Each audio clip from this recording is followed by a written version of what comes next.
Padre, te doy gracias, Señor, porque tú eres bueno. Porque a pesar de cualquier cosa, tú eres nuestro consuelo. En ti confiamos, Señor, y en nadie más.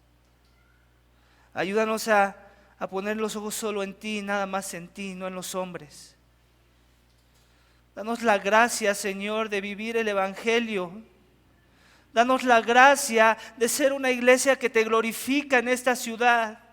Una iglesia diferente, una iglesia que no es como la mayoría de las iglesias.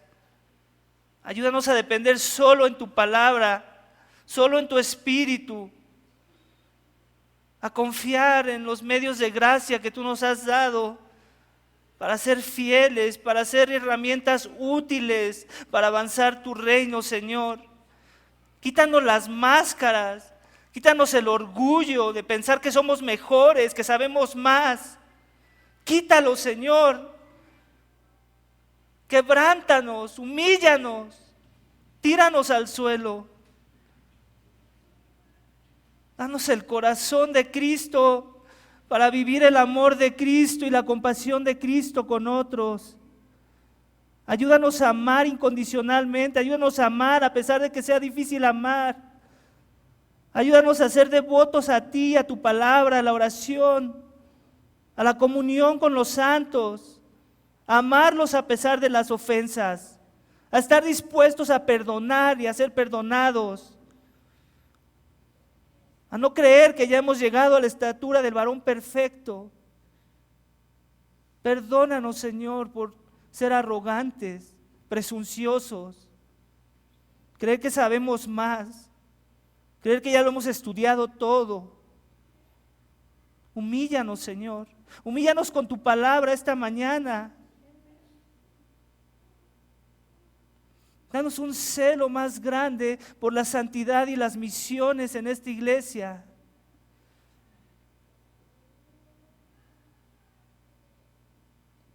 Padre, síguenos hablando. Esta es tu iglesia, Señor.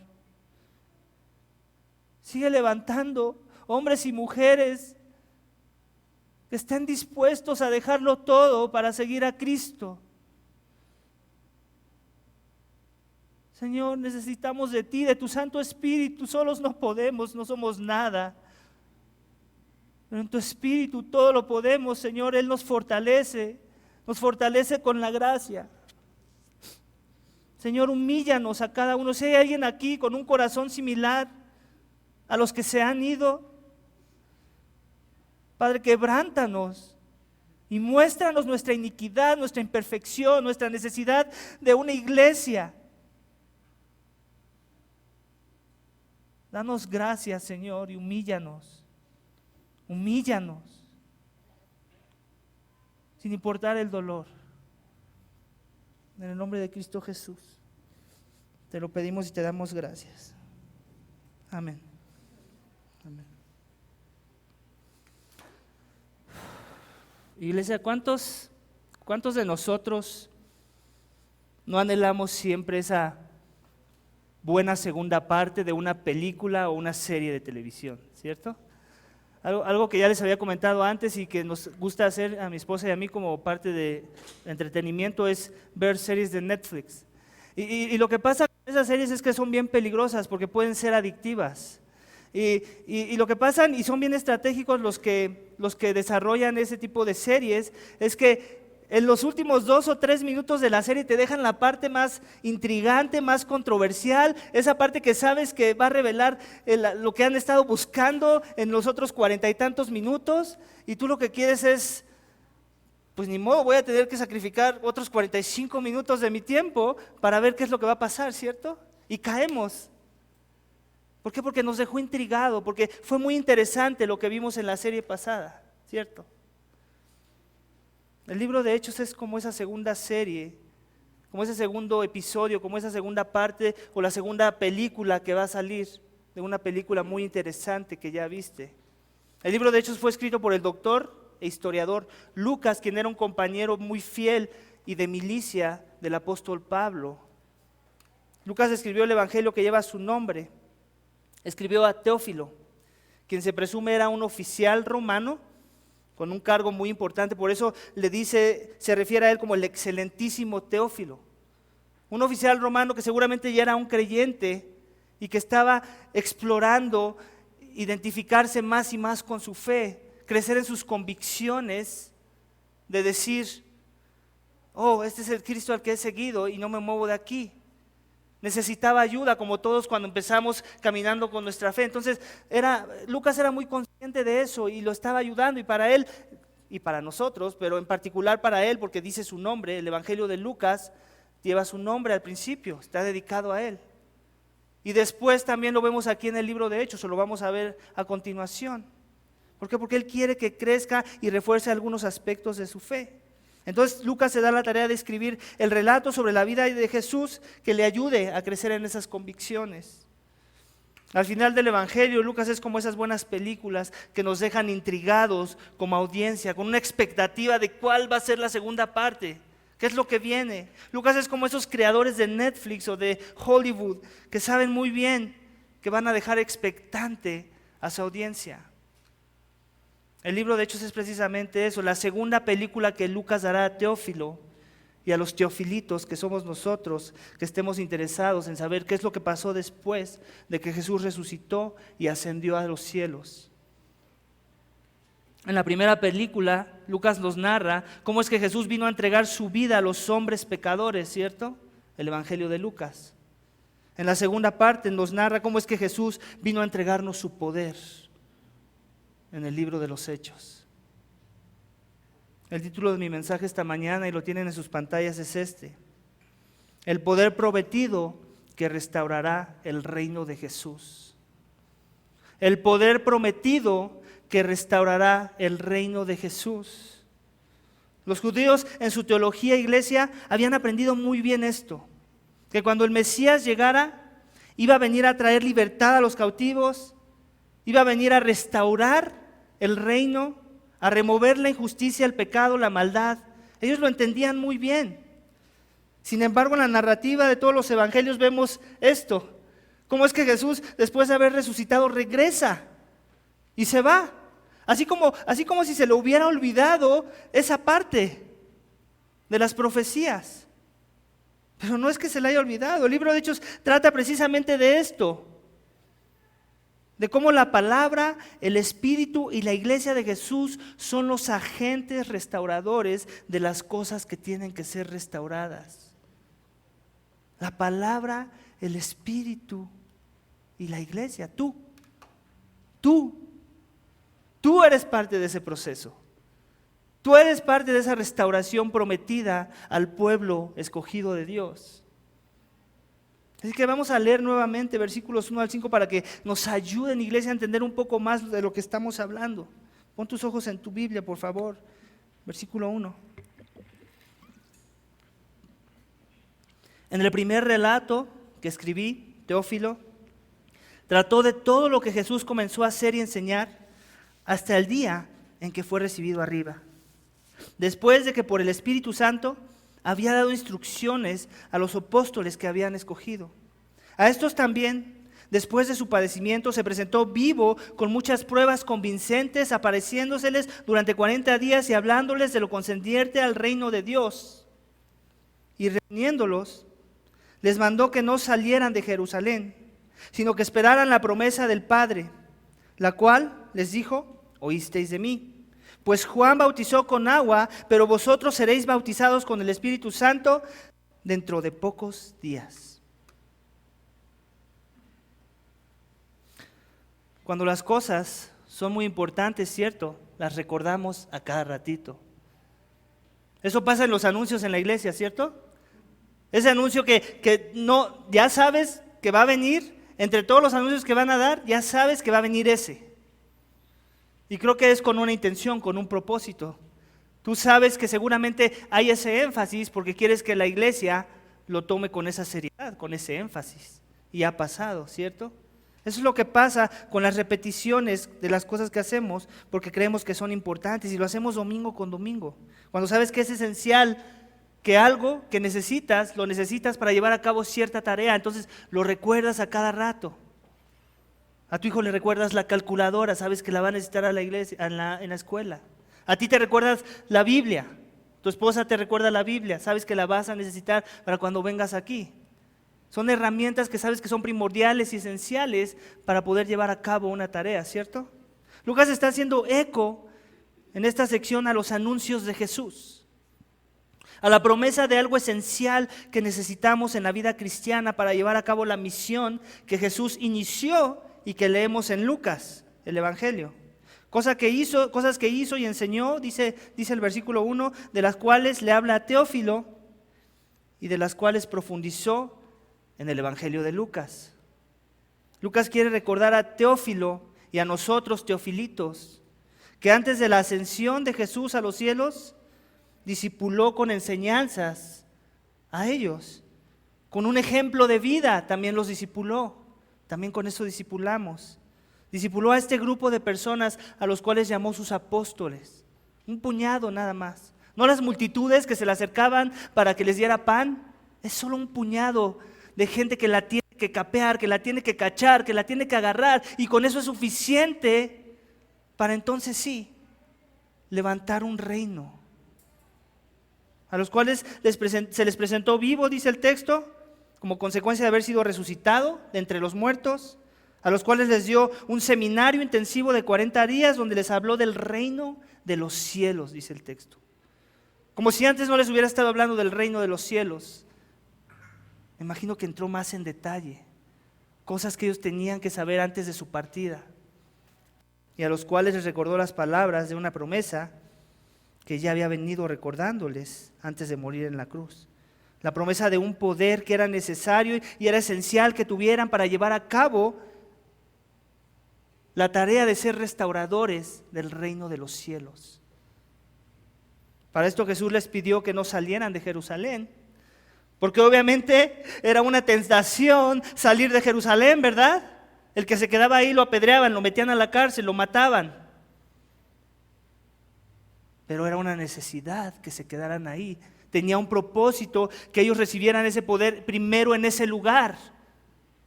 Tenía que pasar ahí, según los planes de Jesús. Y por eso fue muy claro en sus instrucciones de que no se movieran de ahí. ¿Para qué? Para que ellos testificaran primero allí a pesar de la hostilidad. Ellos tenían que experimentar la presencia de algo que se les había prometido, lo cual haría la diferencia en sus vidas cristianas. La promesa es referente no a un bautismo con agua, como vemos en versículo 5, sino al bautismo del Espíritu Santo.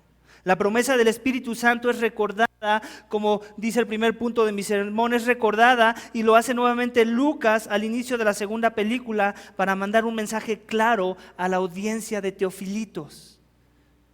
Que nuestras fuerzas no podemos, que necesitamos un poder. El mensaje es este, que no importa cuántas veces te has bautizado con agua o si te bautizó Juan el Bautista, que no importa cuántas iglesias has asistido, que no importa si has leído toda la Biblia muchas veces, porque muchos se jactan de eso, que no importa si has estado en posiciones de liderazgo en otras iglesias, que no importa si llevas muchos años conociendo aspectos de Jesús, si no has sido bautizado por el Espíritu Santo, todas esas cosas que hemos mencionado son un cero a la izquierda, iglesia.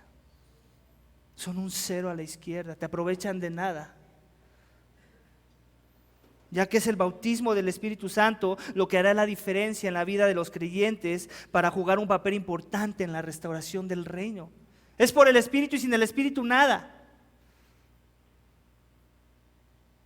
¿Has sido aún bautizado?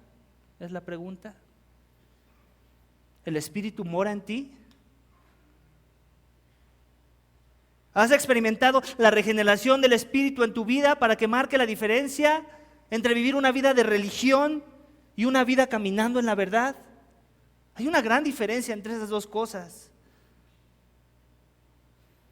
¿Ha Dios transformado ese corazón enfermo de olvido, como vimos la semana pasada en el sermón, por un corazón que ahora palpita con amor a Jesús y amor a tu prójimo? ¿Ha sucedido eso? Un corazón que da frutos verdaderos de amar al prójimo, de amar a tu hermano. ¿Acaban de leer Juan, mujeres? Creo que se trata de eso. Si no es así, Lucas te quiere decir esta mañana y darte el recordatorio de algo que es esencial para vivir la vida cristiana y de la necesidad de ser bautizado por el Espíritu Santo de Dios, para que clames a Dios, para que clames por Él, por si aún no lo tienes. Si aún no tienes esas afecciones, esos deseos, ese anhelo por Jesús, clama a Dios. ¿Qué estás esperando? Estás desperdiciando tu vida. La vida no se trata de acumular tesoros en esta tierra.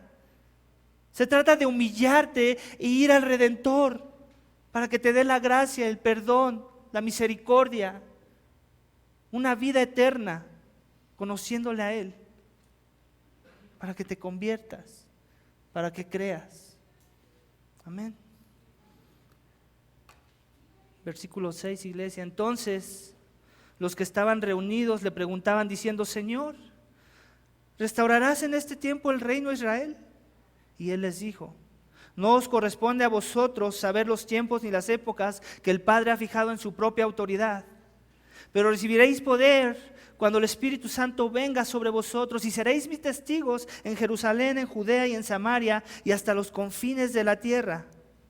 Después de haber dicho estas cosas, fue elevado mientras ellos miraban, y la nube le recibió y le ocultó de sus ojos. Y estando mirando fijamente al cielo mientras él ascendía, aconteció que se presentaron junto a ellos dos varones en vestiduras blancas, que les dijeron: varones galileos, ¿por qué estáis mirando al cielo?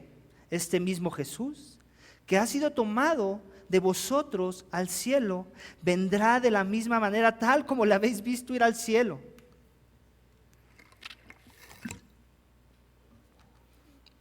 ¿Cierto? No, muchas veces cuando leo a los apóstoles y veo las preguntas que hacen, pienso mucho en mis hijos.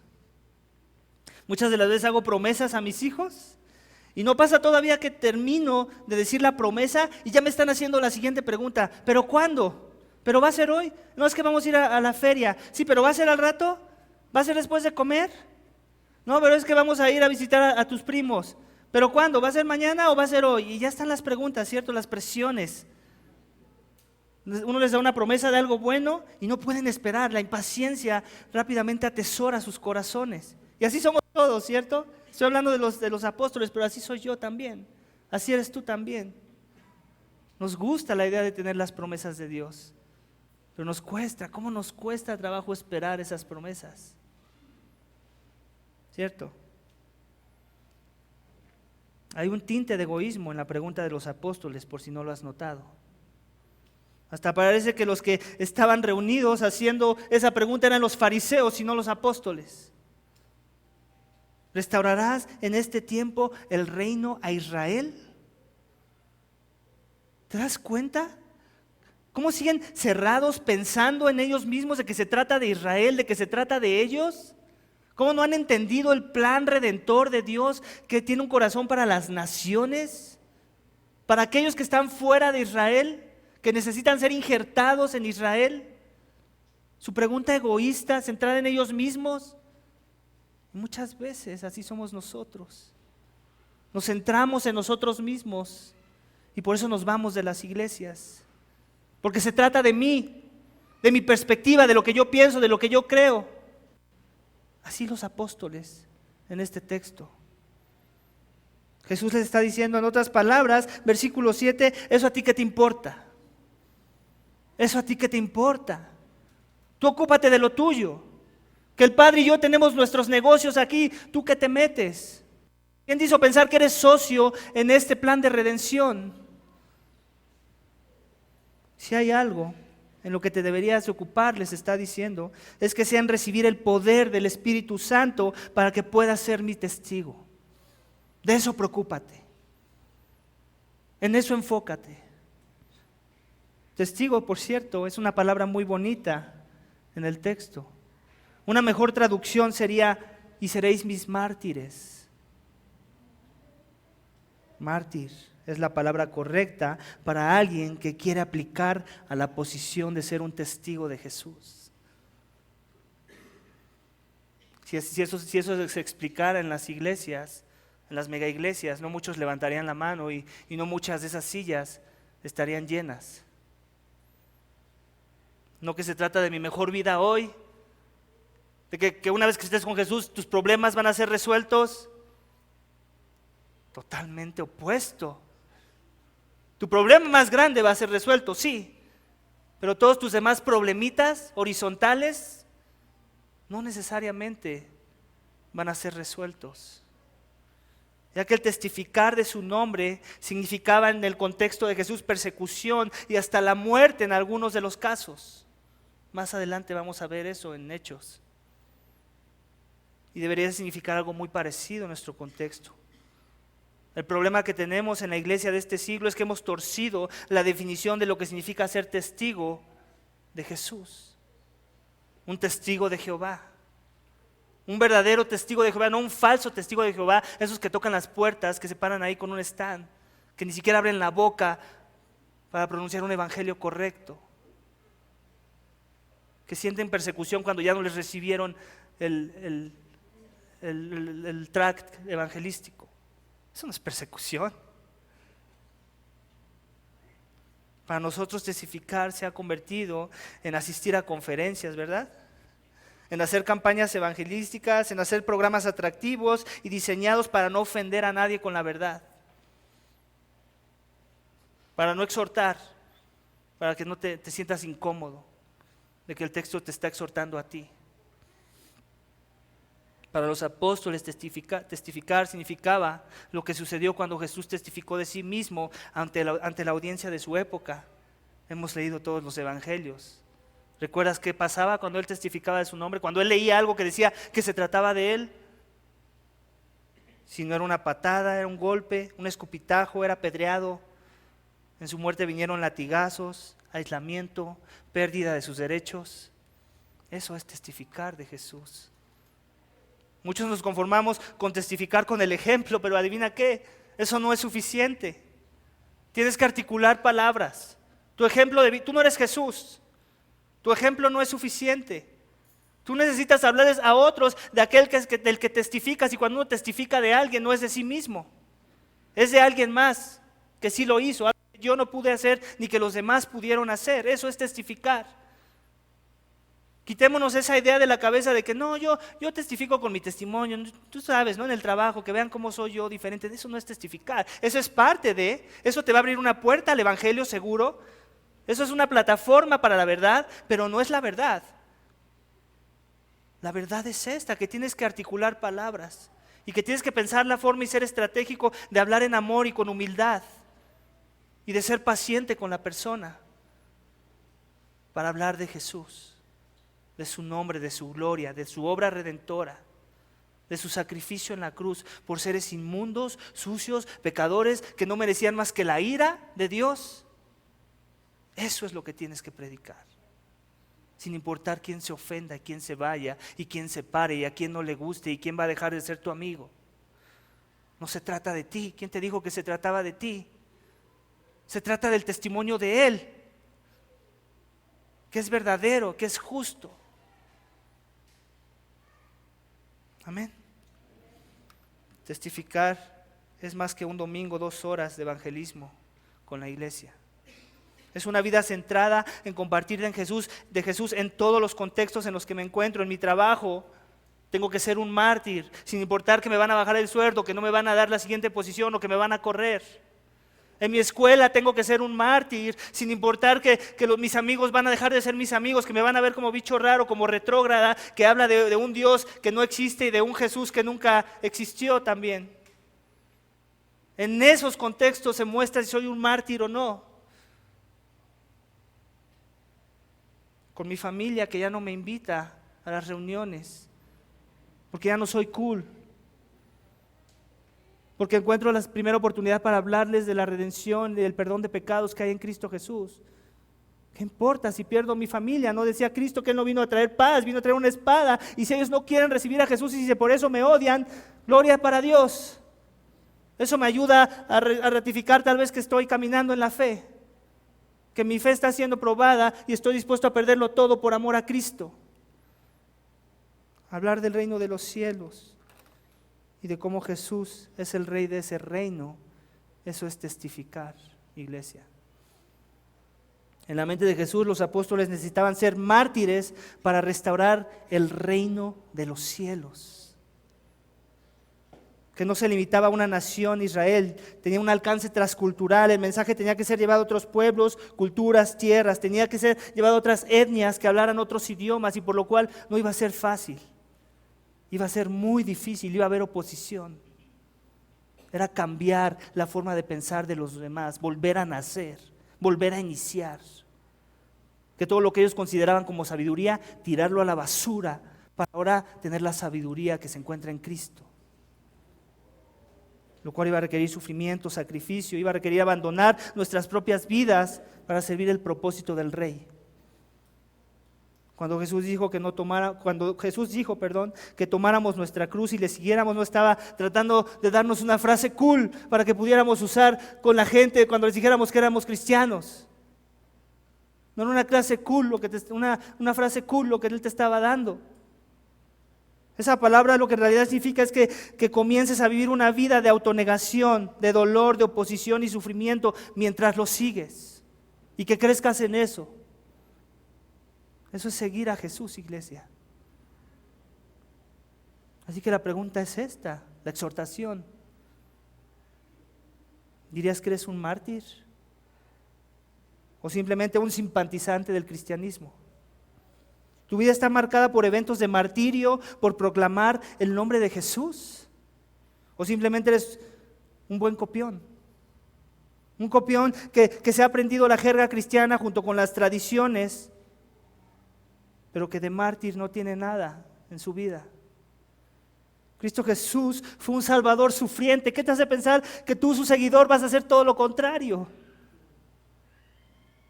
¿Qué te hace pensar que el seguirlo es lo contrario? Pero muchas veces así pensamos, tristemente.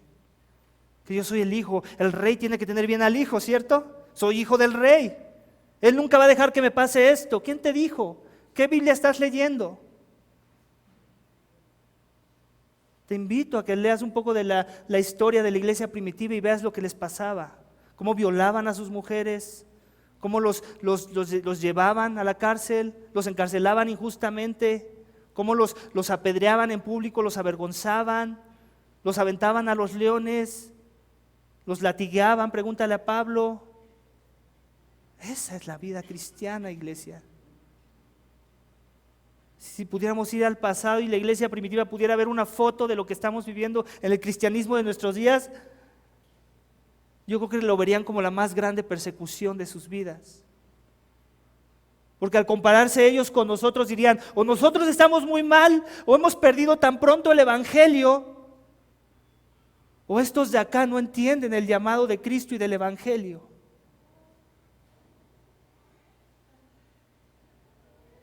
Aquel que murió por tus pecados, aquel que te dio vida en el poder del Espíritu Santo para que pudieras arrepentirte de tu maldad y creer, tener salvación, que solo puede ser otorgada, por cierto, si creemos en Jesús. Por si aún no eres creyente, quiero que sepas esto: solo en Jesús hay salvación, sin Jesús hay condenación.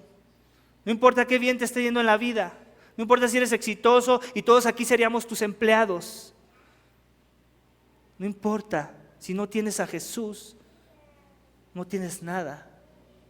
Es en Él que hay salvación, por medio de la fe en su sacrificio en la cruz. Cuando nos hemos arrepentido de vivir vidas donde yo dejo de ser el rey de mi vida y lo pongo a Él en el trono justo y correcto, porque Él me creó. Donde hemos llegado a reconocer que Él es el rey soberano, que no permite que nadie tenga el título de rey de tu vida, ya que el que te creó es el único digno de tomar control de tu ser. Solo el que te creó. Un rey tan bueno, con una salvación tan grande, lo hace digno de que queramos vivir una vida de mártir en esta tierra. ¿Cuántos de aquí queremos eso? Jesús está metido en los negocios de restaurar el reino, el cual comienza primero en la restauración de tu corazón, de tu persona. ¿No quieres ver cambios en mí? ¿No quieres ver cambios en los demás primero? Enfócate en ti primero. ¿Cómo está mi corazón con Dios? ¿Soy un agente de restauración o de destrucción en la iglesia local? Haz esas preguntas primero. Sí, la iglesia debe buscar la santidad. Sí, el amor entre los hermanos. Sí, el sacrificio. Pero ¿dónde estoy yo jugando un papel en todo eso? ¿O soy un simple espectador? Un buen crítico y analítico de las cosas que no se ven bien en la iglesia local. La palabra de Jesús y el poder del Espíritu Santo en los creyentes son el agente restaurador, como dice el segundo punto de mi sermón, iglesia. Cristo ha resucitado y está ahora exaltado a la diestra del Padre. Hace alusión al hecho, versículo 9 hace alusión al hecho de cómo es que Jesús fue arrebatado de la vista de los apóstoles en medio de una nube. Desafortunadamente, iglesia, muchos de nosotros vivimos la vida cristiana como si eso no fuese verdad. En vez de vivir vidas en devoción, contemplando el poder y la belleza de Jesús, como lo hemos visto en los apóstoles en esta primera mitad del versículo 10, vivimos como si Jesús no hubiese dado instrucciones claras de lo que había que hacer una vez que hemos recibido su presencia y su persona en nuestras vidas. Contemplar a Jesús es un buen comienzo, iglesia, pero no nos quedemos ahí. Necesitamos ser como los apóstoles, que cuando Dios nos mande, nos recuerde las cosas que tenemos que hacer, pasemos del contemplar a la obediencia a su palabra. Es muy fácil contemplar a Jesús. Es más, serías un loco si no te gusta contemplarlo. Eso todos lo podemos hacer. La Biblia es hermosa, hasta un incrédulos pueden afirmar eso, que hay hermosura en los pasajes de la Biblia. Ahora obedezcamos esas palabras. Eso es lo que hace la diferencia, es lo que Satanás no puede hacer. Satanás se sabe la Biblia mejor que tú, él seguramente la tiene memorizada. La diferencia es que él no la puede obedecer. Solo con el Espíritu, iglesia, la podemos obedecer. Muchos de nosotros tenemos una actitud en la vida cristiana en donde nos quedamos así como mirando cuando se sube un globo, así como cuando el niño deja su globo en la carta para los Reyes Magos, ¿cierto? Lo mira, en vez de irse a dormir. Vete a dormir. Ya mandaste el globo, ahora vete a dormir. Así como nos cuesta trabajo irnos a dormir, no usen la ilustración, ustedes tienen que vivir la vida cristiana. Tenemos que ser como un soldado alerta, dispuesto a combatir el enemigo. Somos soldados, iglesia. Somos mártires, pero también somos soldados. Estamos en una batalla. Los ángeles en la narrativa, les están ayudando a los apóstoles a enfocarse no en la partida de su Señor, sino en su regreso, en lo que les toca hacer mientras eso sucede. De la misma forma que si eres creyente esta mañana, necesitas recordar que tú juegas parte en el proceso de restauración. Por consiguiente, no te puedes quedar ahí parado mirando a los cielos. Necesitas adoptar una actitud de mártir para proclamar a Jesús en el campo de batalla y en el poder de su Santo Espíritu. Amén. Versículo 12. Entonces regresaron a Jerusalén desde el monte llamado de los Olivos, que está cerca de Jerusalén, camino de un día de reposo. Cuando hubieron entrado en la ciudad, subieron al aposento alto donde estaban hospedados Pedro, Juan, Jacobo, Andrés, Felipe y Tomás, Bartolomeo y Mateo, Jacobo, hijo de Alfeo, Simón el celote y Judas, hijo de Jacobo. Todos estos estaban unánimes, entregados de continuo a la oración junto con las mujeres y con María, la madre de Jesús, y con los hermanos de él. A todos, cierto, iglesia, nos gustan los atajos, ¿cierto? Todo el tiempo estamos buscando atajos. Me atrevo a decir que si alguna vez has pensado que te gustaría tocar un instrumento, te gustaría que simplemente agarraras la guitarra y empezar a tocar, ¿cierto? Pero sabes que no es así. Sabes que necesitas un sacrificio para poder tocar como un Isaac, como un Toño, ¿cierto? Necesitas dedicar tiempo, necesitas dedicar estudio a esa actividad. Lo mismo pasaría con la mayoría, por ejemplo, si te gustaría pilotear un avión. A todos nos gustaría y nos ha pasado por la mente, qué padre sería pilotear un avión, ¿cierto? Pero ¿sabes cuánto tiempo y dedicación y dinero se necesita para eso? Mucho. No por eso hay muchos pilotos y por eso son tan bien pagados. Muchos de nosotros quisiéramos hacer cosas sin la necesidad de un esfuerzo. Muchos de nosotros queremos ser el tipo de mártir que los apóstoles fueron sin tener que tener las disciplinas que ellos tuvieron que ejercitar para ser usados por Dios. Cómo me gustaría predicar como Pedro. Cómo me gustaría que cuando yo le predicara el evangelio a la gente, cuando salimos a evangelizar, todos se convirtieran. ¿Y las disciplinas? ¿Y las disciplinas dónde quedaron? En la narrativa vemos cómo es que los apóstoles no lo pensaron 2 veces después del llamado de los ángeles. Después de la exhortación de ellos, pusieron manos a la obra, fueron al lugar donde se les dijo que esperaran y en su espera hicieron lo que es adecuado hacer mientras uno espera la obra y el poder de Dios. La oración es esencial en la espera de la manifestación del poder de Dios, iglesia. Último punto de mi sermón. Es esencial. ¿Cuántos de nosotros adoptamos esta postura cuando nos toca creer la palabra y esperamos los tiempos de Dios para entregarnos sus promesas? No es fácil tratar de hacer las cosas en tus propias fuerzas, creo que ya lo has experimentado. Yo creo que no tengo que poner los ejemplos, tú ya los tienes, ¿cierto?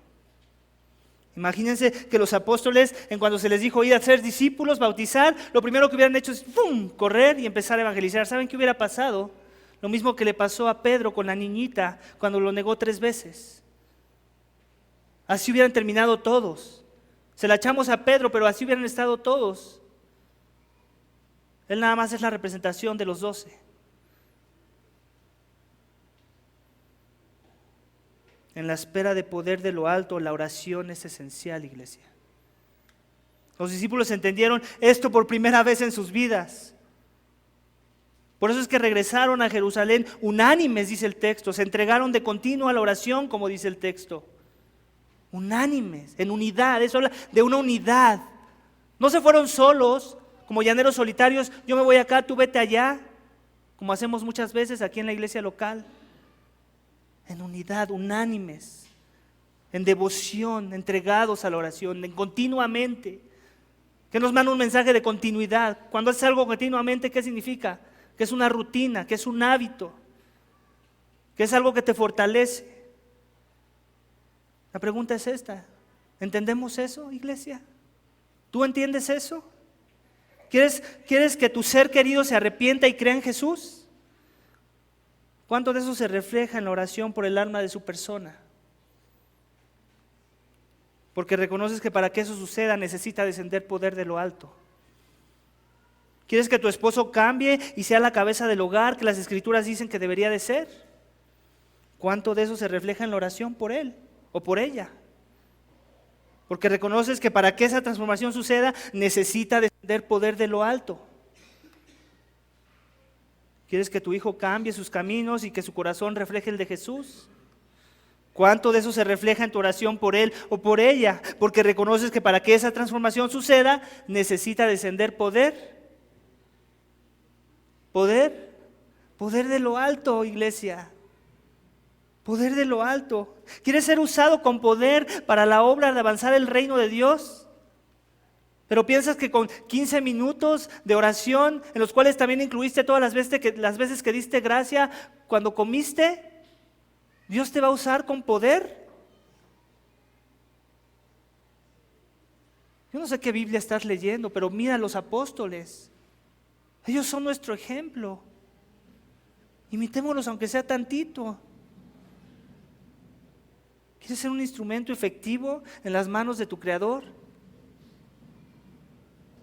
Para revertir la maldición, para traer restauración a este mundo. Tenemos que entender que la oración es el oxígeno necesario para que sucedan todas esas cosas de los ejemplos que te acabo de dar. De la misma forma que nosotros sin oxígeno caeríamos muertos al instante, todos estos mismos deseos son vanos y muertos si no hay oración, iglesia. Si queremos como iglesia ser instrumentos para la restauración del reino de Jesús, necesitamos entregar nuestras vidas en devoción a la oración. Hay muchos aquí sentados que se creen muy espirituales, pero que nunca vienen a las reuniones de oración de los domingos. O que vienes de vez en cuando, pero más con una actitud de que si nos estuvieras haciendo un favor, por eso estás aquí. Esta exhortación no es para ti si estás siendo fiel en cumplir con tu compromiso de orar con la iglesia. Es para los que no están aquí, para los que comúnmente no están aquí, para los que llegan cuando empezó ya la segunda o tercera alabanza, o que ni llegan. No pienses que pasas por desapercibido. No somos una iglesia muy grande, nada más voltea a ver las sillas. Aquí nadie pasa por desapercibido. Y sí, no te vamos a engrapar frutos, no te vamos a forzar a venir, porque eso es algo que yo no hago. Y he dejado muy en claro, como parte de mi liderazgo, quiero que sea el Espíritu, quiero que sea el fruto y el poder del Espíritu que te motive a ser unánime con la iglesia local. No mi posición o mi autoridad. ¿Quieres que las cosas cambien en la iglesia? ¿De veras quieres que cambien? Pregúntame cuántas veces vi a las personas que se han ido, que fueron miembros en las reuniones de oración. Pregúntame y te puedo decir, porque no fueron muchas. ¿Quieres que las cosas que no te gustan se alineen a la verdad de la palabra de Dios? Cuando sea la verdad, no cuando sea tu opinión. ¿Qué te parece si comienzas con la oración en primer lugar? Y que el reflejo de esa oración en privado que tienes en tu devoción personal con Dios se vea aquí en la iglesia local. Y no por montar un show. Sabemos cuando alguien ora y está montando un show, déjame y te digo también. Se nota, se siente eso. Tenemos que orar en comunidad, iglesia, unánimes. Ve el texto, no soy yo, no es mi idea. No me lo saqué de la manga. Y no solo la oración de los domingos en la mañana, sino en todos los contextos de iglesia que somos. En los gaps tenemos oración para los que no sabían o nunca han ido a un gap. En la evangelización, para los que no han venido a evangelizar, oramos por las almas, oramos para que Dios prepare los corazones. Cuando hacemos las ofrendas, obviamente oramos para que Dios bendiga ese dinero y lo sepamos administrar. En los grupos de compasión también se ora. Y en otros contextos de iglesia, las mujeres oran cuando se reúnen como mujeres. Los hombres oramos cuando nos reunimos como hombres. Pero si no vienes a nada de eso y después me vienes a decir que no somos una iglesia sana, entonces, ¿qué quieres que hagamos? ¿Cómo te puedo complacer? No puedo, y ninguna iglesia lo podrá. Necesitas al Espíritu obrando con poder.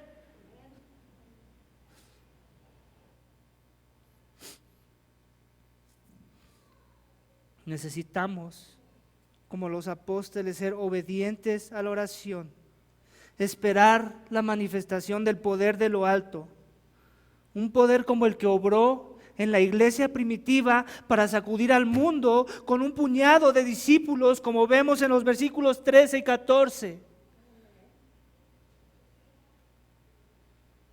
Hasta que la oración, iglesia, se convierte en el oxígeno de esta congregación, entonces podremos hacer la diferencia entre una iglesia que existe por existir y una iglesia viva. Me atrevo a decir, iglesia, que ninguno de nosotros será un día un actor de Hollywood o de alguna serie de Netflix, pero hay una mejor película que cualquiera que produzcan ellos, de la cual sí puede ser parte. Puede ser parte del segundo relato de Lucas que inicia en el libro de Hechos y que continúa hasta nuestros días.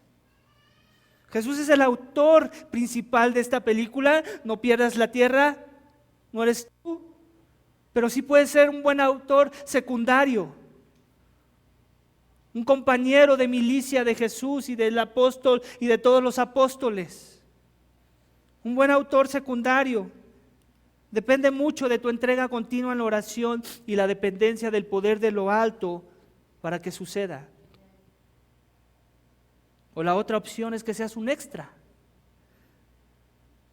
De esos que salen en las películas, que los meten ahí, pero que comúnmente pasan por desapercibidos, pues solo los ponen como un relleno para la toma, para la grabación. ¿Cuál quieres ser tú? Vamos a orar, iglesia, para que Dios nos dé la gracia de ser usados por Él, entregados en la oración y en dependencia a poder recibir el poder de lo alto como iglesia. Porque solo así vamos a poder ser instrumentos efectivos y usados para la restauración del reino de Jesús. Vamos a orar. Padre, te doy gracias por tu palabra. Gracias por la carta de Hechos, que es para la iglesia universal un modelo del tipo de iglesia que deberíamos estar buscando ser. Gracias por cada uno de los ejemplos de tus mártires que vemos en este libro, en esta carta, Señor, que nos animan y nos ponen un modelo a seguir del tipo de cristiano que debemos ser. Gracias por tu Santo Espíritu, porque sin Él seríamos simplemente un teatro, un show, un club social. Gente que está buscando lo suyo y no lo que hay en tu corazón. Señor, danos la gracia de vivir vidas santas, vidas que se alinean a la verdad, vidas con propósito, con el propósito de lo que tú ya tienes programado, de lo que está escrito en tu palabra, que no queramos traer ideas, pensamientos, tradiciones, que recordemos que no se trata de mí, que yo no soy el centro del universo, que se trata de ti. Humíllanos, Señor, humíllanos en cada aspecto en donde estemos mal como iglesia, pero también humilla a cada uno de ellos que juzgan a la ligera. Y recuérdales que son llamados a ser mártires aún dentro de la iglesia local, para ser un instrumento de restauración si hay algo en lo que ellos tienen que participar para que eso suceda. Y no salir corriendo de aquí para ir a la siguiente iglesia a quejarme de ahora, a ver de qué me quejo. Danos gracias, Señor. Humíllanos, recuérdanos que no somos nada. Recuérdanos que no importa cuánto llevamos caminando en el cristianismo, no somos nada. Somos hierba que se la lleva el viento. Recuérdanos que si queremos hacer diferencia en esta vida, que si queremos dejar algo en esta vida, es porque seguimos a Jesús y porque en Él nos enfocamos, porque Él es nuestro deleite y estamos dispuestos a hacer lo que Él hizo cuando nos perdonó en una cruz. Danos gracias, Señor. Te lo pedimos en el nombre de Cristo Jesús. Amén.